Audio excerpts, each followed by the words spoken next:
a su curso de macroeconomía. Mi nombre es Ana Karen Negrete García y precisamente para iniciar el curso me gustaría presentarme. Yo soy economista de profesión y hice mi licenciatura en el CIDE en la Ciudad de México. Después, tanto mi maestría como mi doctorado los estudié en Alemania. Y mis líneas de investigación se especializan precisamente en temas relacionados con desarrollo económico desde una perspectiva internacional. Actualmente soy profesora del Departamento de Economía y Finanzas y como tal también hago investigación. De hecho, soy investigadora perteneciente al Sistema Nacional, es decir, el SNI, y también tengo mi perfil eh, PRODEP, que es precisamente un reconocimiento que se da a los profesores a nivel nacional. Asimismo, soy investigadora asociada del Instituto Alemán de Estudios Globales y de Área y también coordino la licenciatura en Economía en la Universidad de Guanajuato. A todo lo largo del semestre yo estaré dando seguimiento a tu aprendizaje y también debes tomar en consideración que habrá un tallerista que nos estará apoyando. Su información puedes encontrarlo en el sílabus. Entonces, en la sesión en vivo, dado que es precisamente la primera, te pediré que nos presentemos, pero por lo pronto quisiera dar una introducción y que pruebes cómo es que este sistema de videos pregrabados le dará acompañamiento a todo tu aprendizaje durante el semestre. También vale la pena mencionar que estaremos utilizando dos herramientas digitales principalmente. La primera es Campus Digital. Ahí es donde tú encontrarás todo tu material didáctico y donde también realizaremos los exámenes en línea. En Campus Digital podrás encontrar las presentaciones, las lecturas, los quizzes, videos, todo aquello que te esté dando como apoyo o como referencia para que consolides tu nivel sobre tu conocimiento sobre la materia estará ahí. También estaremos utilizando Microsoft Teams, pero como medio de comunicación. Es decir, cuando tengamos sesiones en vivo o que tu tallerista vaya a resolverte dudas, lo haremos por ahí. También Teams tiene una función para llevar a cabo foros. Entonces, si llegas a tener dudas que sean relevantes para todo el grupo, es útil que las escribas ahí, porque de esa manera yo voy a estar al pendiente. De hecho, Microsoft Teams también funciona como mensajería y puedo resolverle sus dudas rápidamente. A todo lo largo del semestre, lo que estaremos haciendo es que en cada sesión yo estaré grabando la clase, es decir, todo el conocimiento que está ya plasmado en las diapositivas es lo que les estaré explicando. Además de eso, estaré resolviendo sus dudas, por ejemplo, por medio de los foros, del correo. También tendremos sesiones en vivo a lo largo del semestre y, por supuesto, estarán los talleristas que les estarán dando seguimiento de manera periódica.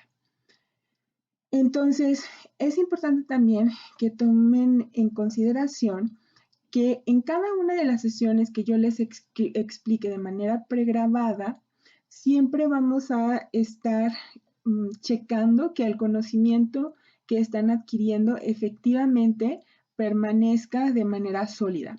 Es por eso que en cada una de las sesiones van a tener siempre 3 diapositivas con ejercicios. La primera es lo que llamamos preguntas de reflexión. Las preguntas de reflexión se refiere a retomar algunos de los conceptos que vimos en esa sesión y asegurarnos de que los están entendiendo o de que efectivamente pueden resolver ejercicios al respecto. Después tendremos las tareas, las cuales tienen una fecha límite para entregarse y que les va a permitir tener ejercicios adicionales que les permitan poner en práctica todo aquello que están aprendiendo. Entonces, en lo que se diferencia de las preguntas de reflexión es que las preguntas de reflexión es trabajo en clase, es decir, lo que hagan ahí debería de contabilizarse dentro del periodo de la sesión de su horario y aparte las preguntas de reflexión pueden entregarse con posterioridad. Es decir, hacemos un corte en el primer parcial, se hace la primera entrega a más tardar, ¿no? Es como una fecha límite de todo lo que hicieron durante ese primer bloque del semestre.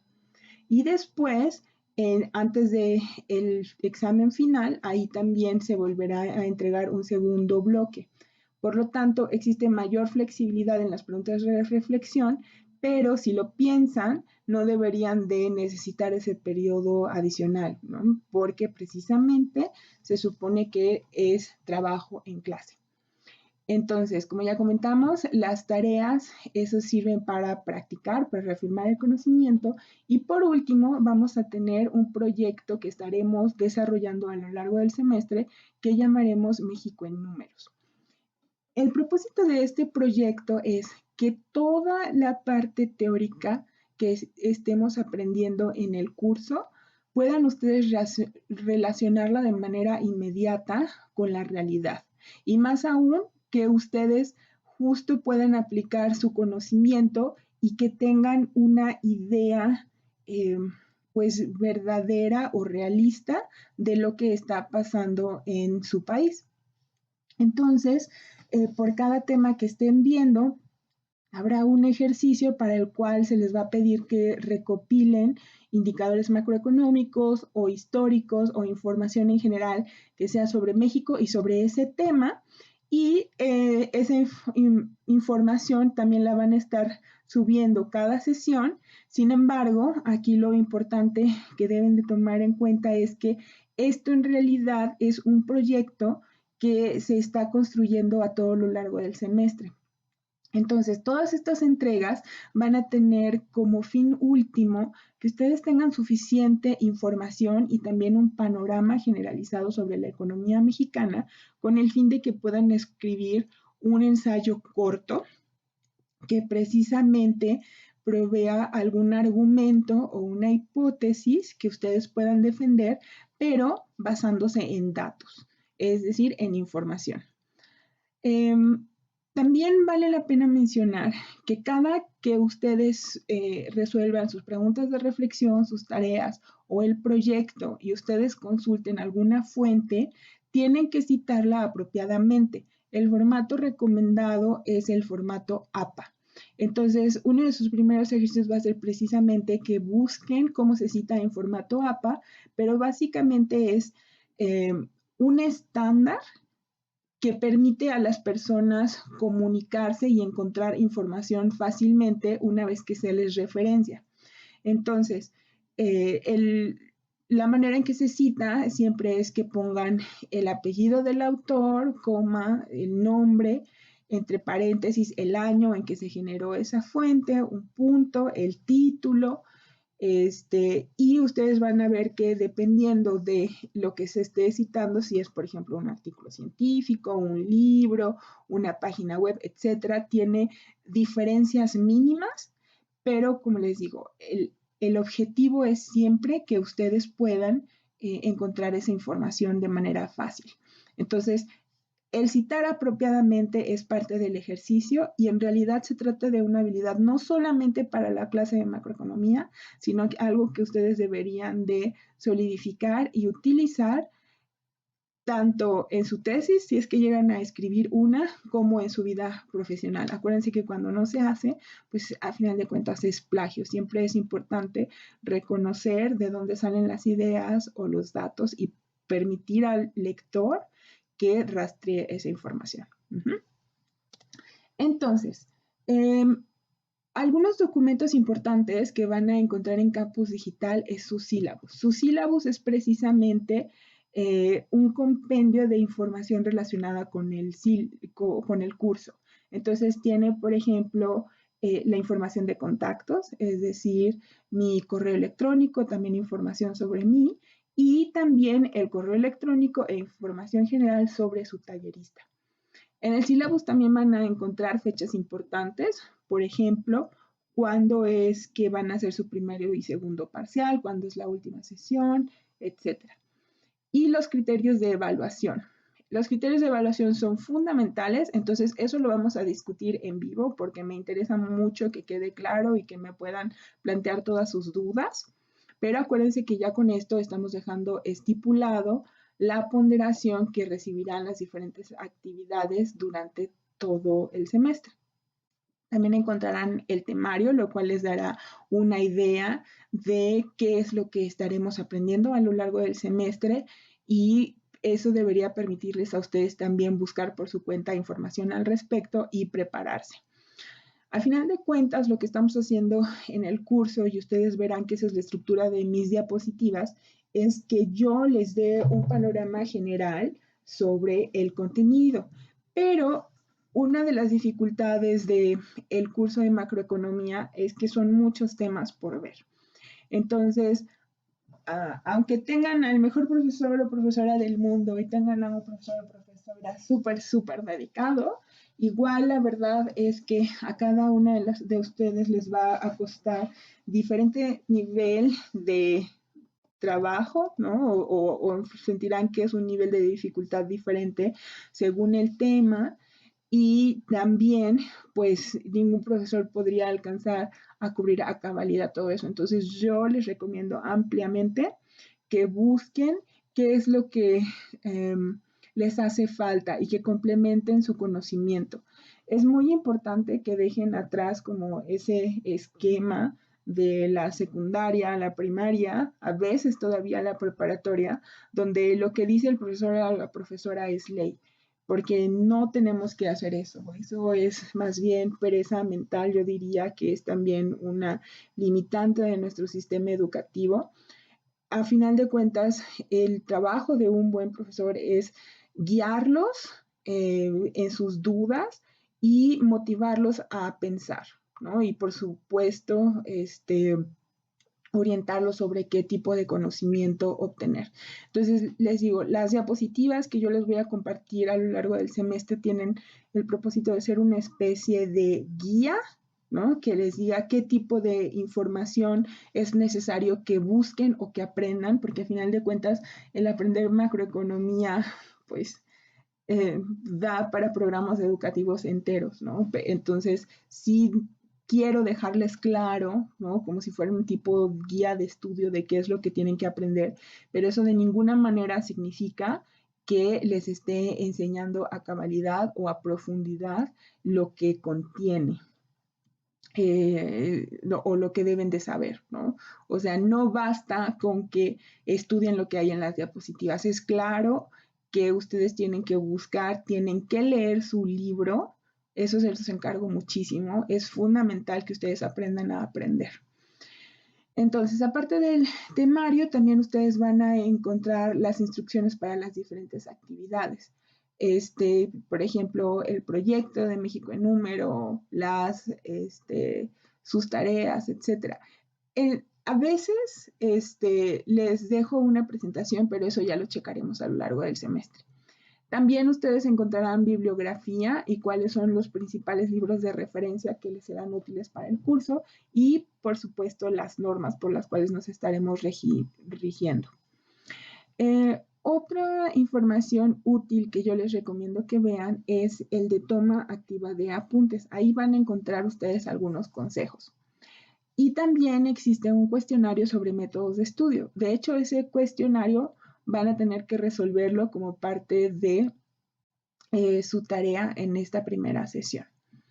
Entonces, por supuesto, en Campus Digital, como ya habíamos dicho, van a encontrar todo el material didáctico, las presentaciones de PowerPoint, los links para las clases pregrabadas, las lecturas, los videos, datos, a veces ejemplos de cálculos que hagamos, etcétera. Todo eso está ahí y yo les recomiendo que lo exploren.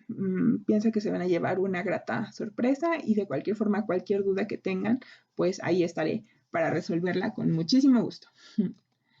Entonces, buenos hábitos de estudio, por supuesto que uno de esos va a tener que ser que descarguen su sílabus, que lo lean a conciencia, que sepan qué es lo que les espera en el curso y pues que empiecen a checar la bibliografía y los temas que les esperan.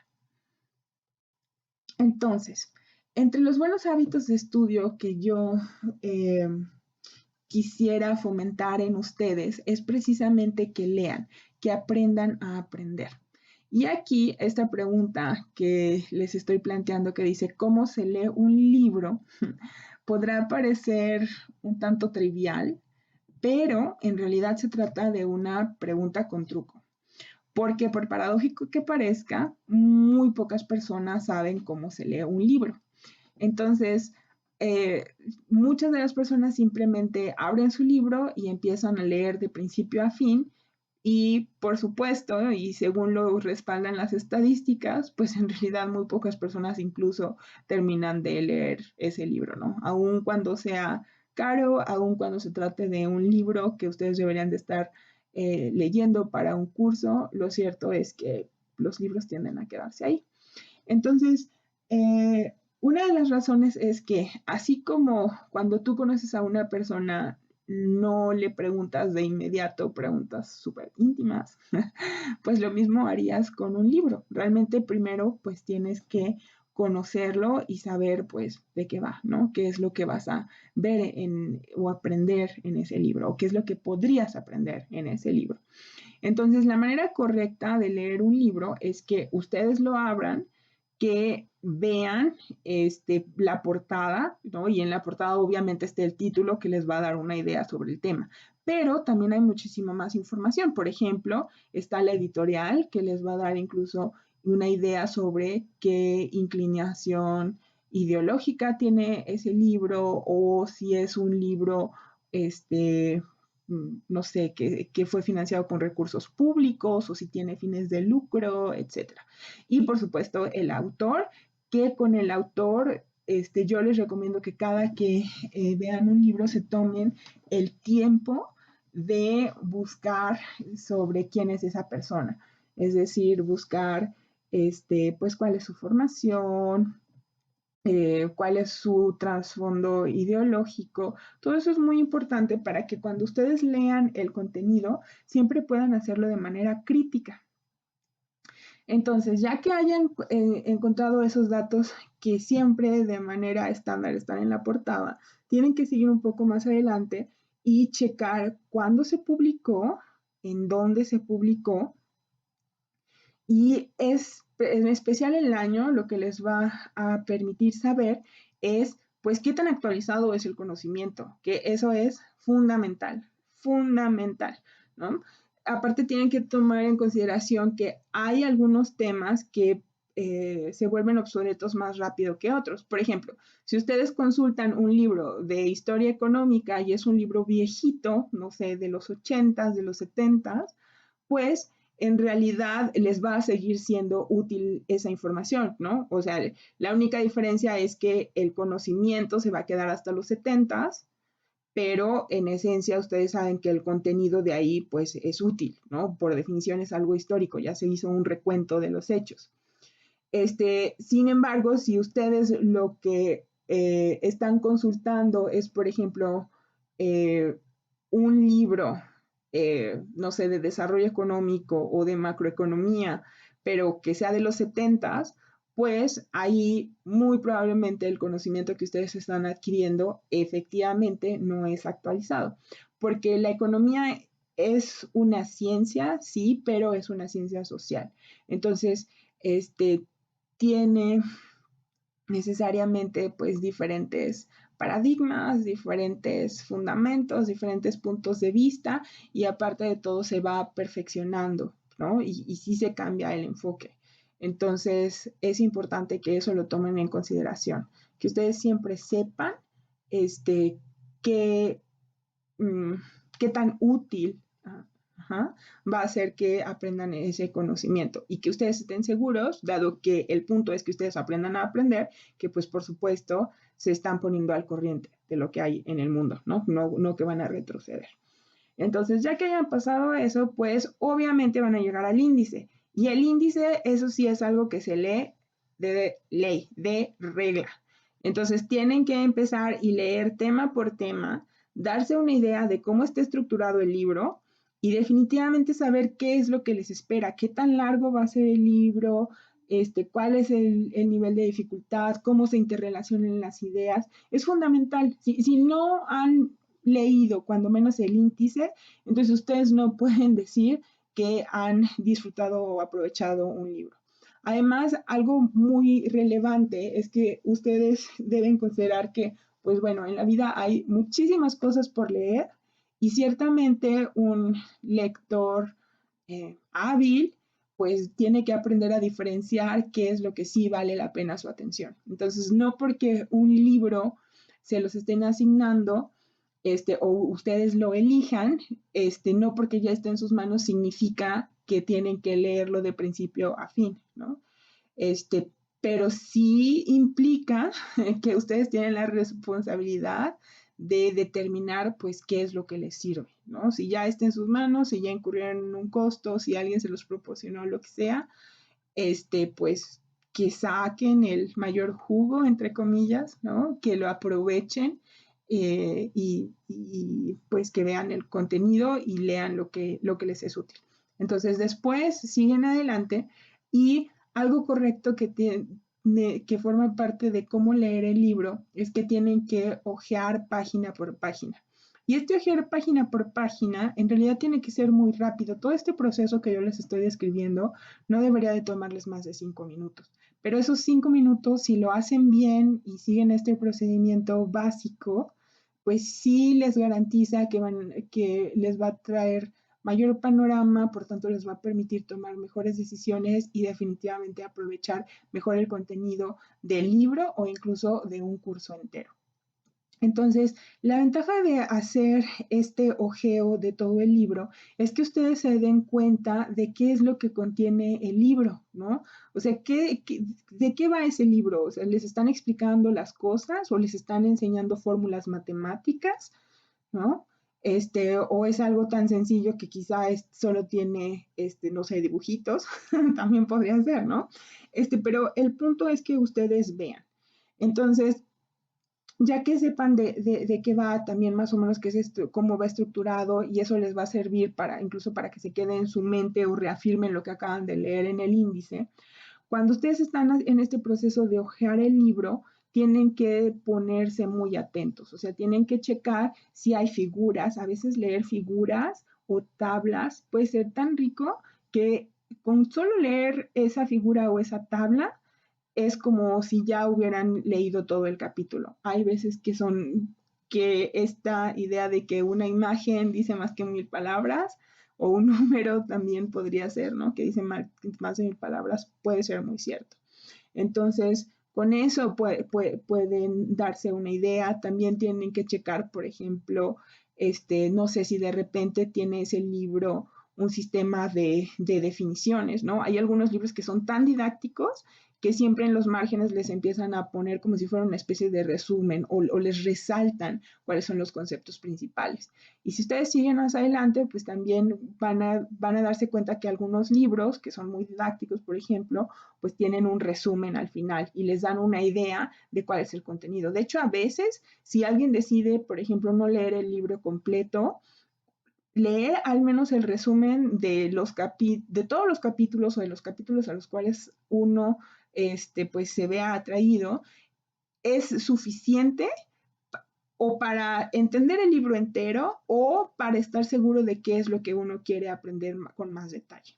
Entonces, aparte de los resúmenes, también algunos libros tienen, por ejemplo, una sección de preguntas o de ejercicios. Hay algunos cuyos ejercicios incluso están resueltos. Por ejemplo, el Dodge, el libro que les estoy recomendando, ese es un libro que está abierto al público, que pueden descargar de manera gratuita y pues se trata de información o contiene ejercicios que incluso ya están resueltos, entonces les puede ayudar a estudiar, por ejemplo. Pero si ustedes no se toman este tiempo para explorar sus libros, pues obviamente no se van a dar cuenta de los tesoros que tienen ahí. Entonces ustedes continúan este proceso, les digo, debería de ser muy rápido y pues al final casi siempre también hay un glosario, o notas de página. Entonces, el punto es que una vez que culminen este proceso, cuando menos ya van a poder saber, pues, de qué va ese libro. ¿no? Entonces ya van a poder saber a detalle el contenido de ese libro, que yo les hacía el símil, que es como una persona, ¿no? Es como conocer poco a poco tu libro y al seguir todo este proceso lo llegas a conocer tan bien que puedes tener la certeza sobre, pues, qué tipo de persona, ¿no?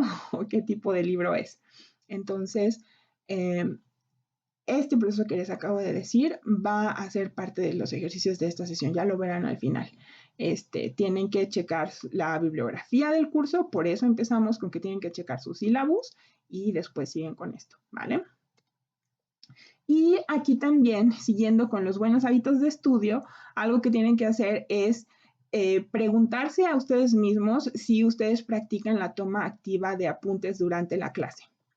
Entonces, esto es cierto definitivamente cuando están en vivo con un profesor o una profesora, pero en este curso que lo estamos haciendo a distancia y que básicamente están escuchando principalmente mi voz y viendo algunas imágenes, se vuelve aún más fundamental. Si ustedes a lo largo del curso en algún momento se aburren de lo que yo les estoy diciendo, entonces están aprendiendo mal el curso. Les voy a repetir esto porque me importa mucho que lo tengan en mente. Si ustedes en algún momento del curso se aburren, es porque ustedes están haciendo mal el curso. Entonces, esto es importante porque algo que yo siempre les digo a los estudiantes es que es importante que ustedes se pongan también en nuestro lugar. Entonces, nosotros como profesores, pues necesitamos juntar el contenido de tal manera que podamos englobar a, pues a la mayor cantidad de estudiantes, ¿no? O sea, no podemos irnos ni a la velocidad del estudiante que va más rápido, ni tampoco con el estudiante que va más lento. Entonces, por definición, agarramos una velocidad media y esa velocidad media, pues, si se fijan, por definición está excluyendo a las personas, porque por definición lo que nosotros les estamos enseñando es dirigido a un grupo y no específicamente a ustedes. Entonces, precisamente por eso es que es muy importante que mientras escuchen a un profesor, un conferencista, quien sea que les esté compartiendo conocimiento, que ustedes al mismo tiempo sean críticos y que ustedes sepan si efectivamente están absorbiendo esos conceptos. ¿Qué pasa? Esa persona que me está hablando va muy lento o va muy rápido, ¿no? Si va muy rápido, pues entonces yo ya tengo información sobre mí y yo sé que voy a tener que buscar información adicional para poder ponerme al corriente. Pero si va muy lento, entonces eso son buenas noticias, pero también eso significa que yo tengo capacidad adicional, porque aparte tomen en consideración que están escuchando a una persona, ¿no? Y hablar es muchísimo más lento que pensar. Entonces, por definición, seguro que su mente está pensando mil cosas mientras me escuchan, y eso es bueno, pero ahí el reto es que ustedes utilicen o maximicen su capacidad mental, y por tanto tomen estrategias para usarlo lo mejor posible. Entonces, aquí algo que yo les recomiendo es que a la par de que me están escuchando, ustedes vayan buscando conceptos en su libro y que ustedes se aseguren que están entendiendo a detalle. En Campus Digital van a encontrar un documento con algunos tips. Yo les recomiendo que lo lean. Uno de los tips que a mí más me gustan es un sistema que yo aprendí en Alemania sobre cómo tomar notas. Entonces, ustedes su hoja de notas, ya sea que lo estén haciendo a mano o lo estén haciendo directamente en la computadora, un tip que pueden hacer es que dividan su hoja en 3. Entonces, hasta abajo van a dejar una franja relativamente delgada, ¿no? Y a su derecha también van a dejar una franja también relativamente delgada.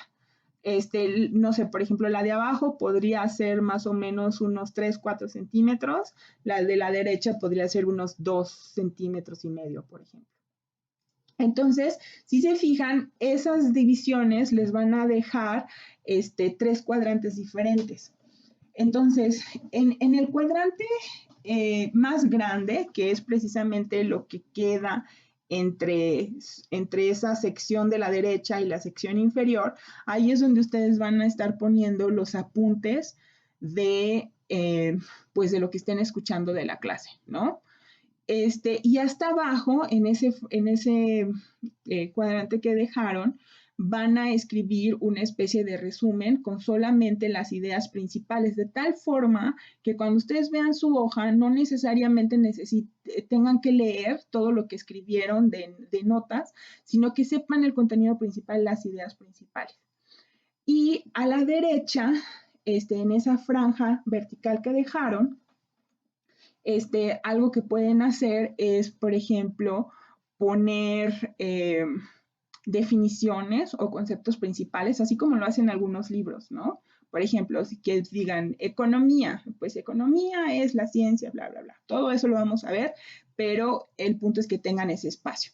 También pueden hacer, por ejemplo, diagramitas, lo que sea, pero todos esos son buenos hábitos. Entonces, si se fijan, se llama una toma activa de apuntes porque no solamente están escuchando, sino que al escribir y estar organizando sus ideas, están aprendiendo, están haciendo conexiones mentales y también al absorber la información eficientemente, pueden incluso empezar a tomar una postura crítica, ¿no? En este dibujito que ustedes están viendo en esta pantalla, pues incluso les pone ejemplos de cómo se vea bonito, ¿no? Pero la estructura que les estoy diciendo de dividir su cuaderno está en Campus Digital, búsquenlo. Y también hay otros tips en general. Yo creo que cada persona tiene su estilo, cada persona tiene diferentes formas de aprender, pero el punto, insisto, es que cuando escuchen a una persona, estructuren sus notas de tal forma que capturen el conocimiento. Y es más, ni siquiera necesariamente por las notas per se, que obviamente les va a servir para estudiar muchísimo mejor cuando el examen llegue y en lugar de que tengan que repasar todo, ¿no? O por ejemplo, que identifiquen qué conocimiento les falta buscar, etcétera.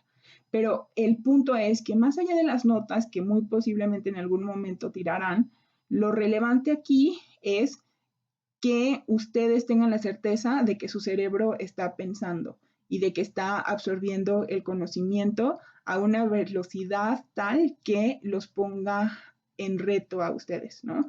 Que ustedes sepan, sí, sí estoy ejercitando mi mente, sí estoy aprendiendo algo nuevo, sí voy a poder retenerlo, en lugar de solo llegar hasta el final un poquito antes del curso, del examen, pues, para aprender todo de memoria y después olvidarlo, ¿no? Aquí el punto es desarrollar estrategias que les permitan aprender, no solo memorizar, aprender. Entonces, bueno, aquí tenemos esto. Y si se fijan, aquí ahora sí estamos llegando a la pregunta de reflexión. Entonces, la primera pregunta de esta sección de preguntas de reflexión 1.0 es que ustedes van a hojear su libro, y con libro me refiero al libro pues de la bibliografía, ¿no? Que el más recomendable que sigan es el Mankiw. Entonces, pues que chequen todo lo que yo les acabo de describir, pues quién es el autor, la editorial, etcétera, etcétera, etcétera, ¿no? Y que tomen una perspectiva crítica. Después, el segundo punto es que van a buscar una noticia en la red y van a relacionar su contenido con el índice del libro de macroeconomía. Entonces, esto es importante que lo hagas a conciencia, porque de alguna manera, pues quizá yo no puedo checar que efectivamente hayas hecho todo este proceso, ¿no? De conocer a tu libro, pero algo que sí puedo de alguna manera checar contigo es que pues cuando menos abras tu libro y cuando menos veas el índice. Entonces lo que vas a hacer es buscar una noticia. Aquí yo les estoy poniendo un ejemplo de Bloomberg y aquí en este ejemplo dice, pues Estados Unidos perdió aproximadamente 1 millón de empleos, ¿no? Entonces, lo que tienen que hacer es irse a el índice aquí en este caso es el libro de Mankiw, y checar en dónde aprenderían al respecto. Entonces, pues claramente esa noticia está hablando sobre desempleo, por eso es que tenemos aquí esta flecha más grande, porque ciertamente ese es el tema que más nos interesa. Sin embargo, ahí no termina su tarea. O sea, lo que necesitan hacer es mostrar e identificar todos los temas que si bien no son directamente lo que el concepto que les interesa, el leerlos sí les ayudaría a entender a cabalidad el contenido de esa noticia. Entonces yo aquí, por ejemplo, marqué varios temas, porque todo eso les ayudaría a entender, ¿no? Por ejemplo, aquí les puse pues demanda agregada y oferta agregada, pues dependiendo de cómo le vaya a la economía, eso definitivamente se relaciona con los movimientos de empleo y desempleo, ¿no? Entonces, eso es precisamente lo que tienen que hacer aquí, ¿no? O sea, para que tú pudieras entender a cabalidad cada uno de los conceptos de los cuales habla esa noticia, ¿qué capítulos de tu libro tendrías que leer? Y aquí les estoy recordando que tienen que citar adecuadamente, ¿no? En formato APA. Entonces, después tienen aquí la tarea 1.0, que lo que van a tener que hacer es resolver el cuestionario sobre métodos de estudios, interpretarlos, escribir reflexiones sobre sus propios hábitos y escribir un plan de estudio que les va a permitir aprender de manera efectiva a lo largo del semestre. Eso va a ser importante. También es importante resaltarles que a lo largo del semestre vamos a estar utilizando Excel. Cada que yo les explique un capítulo y hagamos un ejercicio, yo les voy a enseñar por medio de videos cómo es que se utiliza, ¿no? Cómo se usa Excel, pero tienen que tomar en consideración que es un software y que cada uno de ustedes tiene diferentes niveles de conocimientos, que aquí en este curso no estamos aprendiendo cómo se usa Excel, eso yo de alguna manera ya lo daría por hecho, que ustedes saben cómo hacerlo. Entonces, por eso los invito a que busquen tutoriales sobre cómo utilizar Excel. Es muy importante porque cuando ustedes estén haciendo sus exámenes o sus tareas, los ejercicios numéricos no me los van a hacer con calculadora, o sea, les voy a pedir que utilicen en Excel, porque a final de cuentas estamos llevando a cabo un curso en línea, entonces me importa muchísimo que aprendan y que me lo evidencien, ¿no? Por supuesto. Y por último, para la primera edición de su proyecto México en Números, lo que van a hacer es visitar las páginas oficiales de diferentes instituciones que compilan datos sobre la economía. Pueden consultar el INEGI, Banxico, el Banco Mundial, los que ustedes quieran, pero incluyan los links o guarden los links. Y también chequen qué datos son los que ellos publican y para qué les podrían servir eventualmente. Y ya que hayan identificado estas páginas, ahora lo que van a tener que hacer es citarlas adecuadamente. Y para poder citarlas adecuadamente, pues antes tienen que buscar, por supuesto, cómo citar en APA. Hace rato yo ya se los mencioné, que el formato APA lo único que hace es estandarizar la manera en la que nos comunicamos las referencias, ¿no? Que si tú buscas esta información en algún lado y estás reconociendo a esa fuente, pues que yo como tu lectora pueda encontrar también la misma información, ¿no? Que me digas en dónde está. Y pues bueno, o sea, ya que lo investiguen, tienen que incluir un resumen sobre cómo se cita en formato APA, ¿no? Es decir, que me pongan cómo se cita, si están referenciando un libro, un artículo científico, una página web, el radio, un periódico, todo eso, que aprendan a citarlo. O sea, no necesita, o sea, ese resumen de alguna manera es como si yo les pidiera que hagan un acordeón, ¿no? O sea, que digan, bueno, si es un libro, entonces voy a empezar con apellido, coma, nombre, entre paréntesis, el año, punto, el título, etcétera, etcétera, etcétera. Entonces, ese formatito es lo que quiero que compilen. Y ya que hayas subido tu resumen, pues entonces ahora sí citas las páginas que visitaste en el punto 1 y con eso acabaste tu ejercicio, ¿no? Es esta primera parte de Proyecto México en Números. Entonces, aquí tenemos la bibliografía, pero lo más importante va a ser que ustedes chequen sus sílabus, busquen los libros y empiecen a hojearlos. Y nos veremos en la próxima sesión. Entonces, les repito que bienvenidos a su